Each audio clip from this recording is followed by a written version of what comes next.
നമസ്കാരം. സർക്കാരുമായി ബന്ധപ്പെട്ട അറിയിപ്പുകൾക്കും മറ്റു വാർത്തകൾക്കും വേണ്ടി ഈ ചാനൽ സബ്സ്ക്രൈബ് ചെയ്യാനും തൊട്ടടുത്ത ബെല്ലൈക്കൻ എനേബിൾ ചെയ്യാനും മറക്കാതിരിക്കുക. ഭർത്താവിനൊപ്പം താമസിക്കാതിരിക്കാൻ വ്യക്തമായ കാരണമുണ്ടെങ്കിൽ ഭാര്യയ്ക്ക് ജീവനാംശത്തിന് അർഹതയുണ്ടെന്ന് സുപ്രീം കോടതി. ഇക്കാര്യത്തിൽ നിയമപരമായ കടുംപിടുത്തമില്ലെന്നും തെളിവുകളും സാഹചര്യവും പരിഗണിച്ചാകണം തീരുമാനമെന്നും കോടതി പറഞ്ഞു.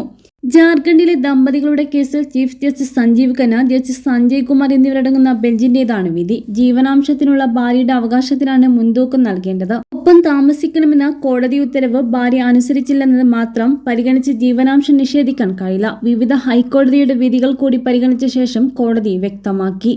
2015 ദമ്പതികൾ വേർപിരിഞ്ഞത്. ഭാര്യ വീട് വിട്ടിറങ്ങിയതാണെന്നും തുടർച്ചയായി ആവശ്യപ്പെട്ടിട്ടും തിരികെ വന്നില്ലെന്നും ജീവനാംശം നൽകാനാകില്ല എന്ന് കാണിച്ച് ഭർത്താവ് റാഞ്ചിയിലെ കുടുംബ കോടതിയിൽ ഹർജി നൽകി.